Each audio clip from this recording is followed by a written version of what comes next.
में भी 0.6 बना, और या फिर ऐसे 7.5% का थी तो 0.2 के आसपास गया, तो एक भी सीट उनके कोटे में नहीं गई, तो फिर कैसे मैनेज करेंगे हम? मान लीजिए 2 या 3 एडमिशन इसीलिए सर ये रिजर्वेशन ना हॉरिजॉन्टल होता है। हॉरिजॉन्टल में क्या होगा कि वो टोटल का पर्सन नहीं निकलेगा, नहीं टोटल का पर्सन नहीं निकलेगा सर। मैम हॉरिजॉन्टल को ही मैनेज करने की बात करें, राउंड ऑफ कैसे करेंगे? क्योंकि एक होता है या नियर बाई 1 हो तब तो ठीक है, जैसे 7.5% है, 40 सीट है, 7.5% निकाल लिया, उसका 3% निकाला तो वो दशमलव के बहुत लो कंडीशन में आ जाएगी, तो हम कैसे किसी बच्चे को मैनेज करेंगे?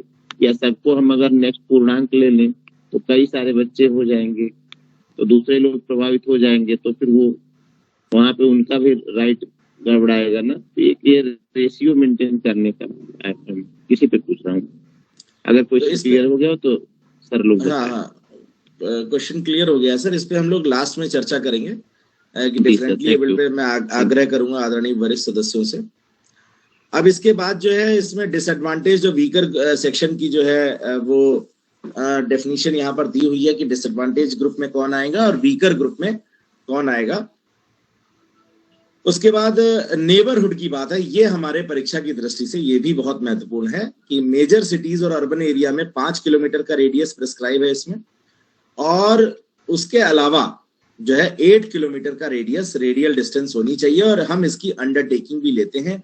और अभी पीछे 1-2 कोर्ट केस हुए हैं तो उसके बाद से संगठन की स्पष्ट निर्देश भी आए हैं कि इसको जो है वेरीफाई भी किया जाए कि आरटीई के एडमिशंस के केस में स्पेशली, क्योंकि ये जो है उसमें माननीय न्यायालय का भी एक निर्देश था कि भाई जो आरटीई के एडमिशंस है वो नेबरहुड स्कूल्स की बात उसमें की गई है, तो आपके जो निकट के स्कूल्स हैं उसमें आप एडमिशन के हकदार हैं। तो ये डिस्टेंस जो है ये बहुत महत्वपूर्ण है in the case of RTE admissions.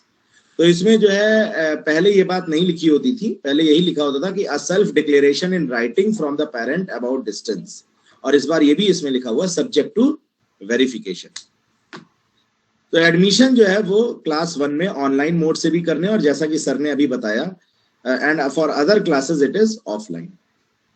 अब इसमें जो कमिटी बनती है ड्रॉ ऑफ लॉट्स की, तो कमिटी जो ड्रॉ ऑफ लॉट्स की बनेगी तो ये भी हमारे लिए एग्जामिनेशन के पॉइंट ऑफ व्यू से इंपॉर्टेंट है कि जो कमिटी हम लोग बनाएंगे उस कमिटी में 5 सदस्य होंगे और एक एडिशनल 6th मेंबर भी लिया जा सकता है।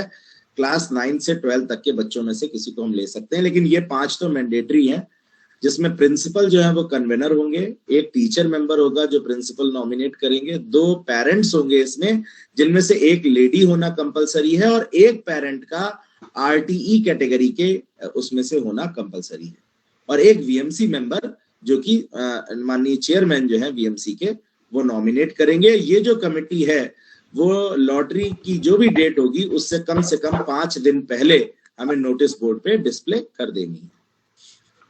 उसके बाद फीस की बात जो हो रही थी कि जो आरटीई कोटे में जो एडमिशन होंगे उनसे कोई भी फीस चार्ज नहीं करनी है, और ये अभी करा तो नहीं जा रहा है, लेकिन जो है ये कहा है कि NCERT text book, notebooks, stationery, uniform और ट्रांसपोर्ट का जो है रीइंबर्समेंट करना है on production of proper bills subject to the ceiling prescribed and availability of funds.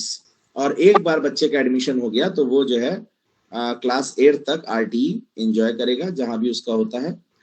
और एड्रेस प्रूफ जो है यहाँ पर देना है रजिस्ट्रेशन के टाइम पे पेरेंट्स को, और ये बात यहाँ पर लिखी हुई है, the employees who have the facility of fee reimbursement in their departments can not claim RTE concessions. तो आरटीई के विषय में तो ये बात स्पष्ट लिखी हुई है, लेकिन सिंगल गर्ल चाइल्ड या उसके विषय में नहीं है। तो अगर माननीय सदस्य के पास किसी के पास है तो प्लीज उसको ग्रुप में सर्कुलर पोस्ट जरूर कर दें। उसके बाद क्लास 2 से 8 तक जो है एडमिशन की बात जो हम कर रहे हैं वो उसमें एडमिशन प्रायोरिटी के हिसाब से ही होगा एडमिशन हमारा बच्चों का। और अगर ऐसी कहीं पर सिचुएशन आ रही है कि जहां पर बच्चे ज्यादा हैं और सीट्स कम हैं सेम कैटेगरी में, तो वहां पर लॉटरी सिस्टम फॉलो करना है, including single girl child quota class 6 onwards. तो अभी सर ये पूछ रहे थे, तो यहाँ पर ये बात स्पष्ट लिखी हुई है कि if applications are more than the number of seats lottery system will be followed in each category including single girl child quota. फिर ये चीज हमारे इसके लिए इम्पोर्टेंट है एग्जाम के पॉइंट ऑफ व्यू से कि 9th क्लास में, जी सर, लेकिन ये सर क्लास 6 ऑनवर्ड्स लिखा हुआ है, तो इसमें जो क्लास 1 की जो ना वो सिंगल गर्ल चाइल्ड के लिए लिखा हुआ है। अब क्लास 1 के लिए सर मैं स्पष्ट नहीं आपसे कुछ कह पाऊंगा, क्योंकि अभी जो पीछे हम लोग पढ़ रहे थे क्लास 1 के लिए ऑनलाइन की बात ये कर रहे हैं, तो ये जो है इसमें जो रजिस्ट्रेशन है क्लास 1 के लिए ऑनलाइन होंगे और बाकी क्लासेस के लिए ऑफलाइन होंगे। तो ये मैं वरिष्ठ सदस्य कोई अगर है तो उनसे आग्रह करूंगा कि शायद मुझे लगता है कि सीट्स खाली नहीं छोड़ेंगे और डीसी साहब के अप्रूवल से ये करना पड़ेगा ऑफलाइन हमको, लेकिन फिर भी क्योंकि ये लिखा नहीं है क्लास 1 का तो मैं इसमें कुछ कहना नहीं चाहूंगा सर इस विषय में। लेकिन ये बात तो सर ये जो आप 6 ऑनवर्ड्स कह रहे हैं ये सिंगल गर्ल चाइल्ड के लिए लिखी हुई है। बाकी सब जगह जहां पर भी दिक्कत ये आ रही है, टाई हो रहा है, वहां पर लॉटरी सिस्टम फॉलो होगा। और 9th क्लास के लिए जो है ये ध्यान रखेंगे हम लोग एग्जाम्स के लिए कि एडमिशन टेस्ट किस किस विषय में हो रहा है। तो 5 विषयों में टेस्ट होता है और सिंगल पेपर होता है, 3 घंटे का 100 नंबर का पेपर होता है, जिसमें 5 सब्जेक्ट्स को 20 मार्क्स के क्वेश्चन ईच सब्जेक्ट से हम लोग पूछते हैं। 33% मार्क्स बच्चे के आने चाहिए क्वालिफाई करने के लिए, और स्टूडेंट्स जो हैं वो अगर SC ST दिव्यांग कैटेगरी के हैं तो उनके 25% जो है वो मार्क्स होने चाहिए। मेरिट लिस्ट प्रिपेयर होगी और वैकेंसीज के हिसाब से क्लास 9th में एडमिशन होंगे, हालांकि अब ये नौबत नहीं आती है। उसके बाद क्लास 11th में जो बात है केवी स्टूडेंट्स के लिए, तो ये अब थोड़ा सा इस बार मॉडिफिकेशन हुआ है कि जो डिफरेंट स्ट्रीम्स हैं साइंस, कॉमर्स और ह्यूमैनिटीज होती हैं जनरली, तो अप टू 55 केवी स्टूडेंट्स के लिए यहाँ पर स्ट्रेंथ है, अप टू 55। और चॉइस जो है बच्चों से ले लेनी है यहाँ पर पहले ही, मेरिट लिस्ट डिक्लेयर होने से पहले ही। और लेकिन जो उन्हें स्ट्रीम अलॉट करनी है वो मार्क्स के बेसिस पर अलॉट करनी है। अगर मान लीजिए एक स्ट्रीम में मार्क्स से जब हम सीट्स अलॉट कर रहे हैं मेरिट से खत्म हो गई हैं, तो फिर हम बच्चों को दूसरी स्ट्रीम में दे देंगे। यहाँ पर बच्चों से अंडरटेकिंग पहले से ही ले लेनी है कि भाई आप अगर साइंस स्ट्रीम में चाह रहे हो तो जरूरी नहीं है आपको साइंस स्ट्रीम में मिले, मेरिट के हिसाब से आपको किसी जिस स्ट्रीम में आपका वो आएगा उस स्ट्रीम में आपको एडमिशन दिया जाएगा। अगर 11th में सीट्स खाली रह गई हैं तो नियर बाई केवी के चिल्ड्रन मतलब बच्चों का करना है पहले, और उसके बाद ही नॉन केवी चिल्ड्रन बच्चों, नॉन केवी के जो बच्चे हैं मतलब केवी के नहीं है, केंद्रीय विद्यालय से जिन्होंने 10th नहीं किया है, उनको हमें रजिस्टर करना है in the sequence of priority category. और कंसेशन है यहाँ पर मेरिट लिस्ट बनाते समय, तो ये पहले तो हम ये देख लें कि अगर टाई हो रहा है तो क्या होगा। अगर 2 बच्चों के बीच में टाई है तो कहाँ कैसे हम उसमें डिसाइड करेंगे। तो सबसे पहले हमें देखना है मैथ्स में ज्यादा नंबर किसके हैं 11th के लिए। अब मान लीजिए मैथ्स में भी नंबर सेम है तो फिर मैथ और साइंस दोनों के नंबर देखेंगे हम सेम है। अब मान लीजिए मैथ और साइंस में भी मिला के सेम है नंबर, टाई वहां पर भी हो रहा है, तो जो एज में बड़ा होगा उसको यहाँ पर प्रेसिडेंस दिया जाएगा। अब यहाँ पर प्रिंसिपल में admit non KV children to class 11th up to 40 तक ही एडमिशन प्रिंसिपल की अप्रूवल से हो सकता है।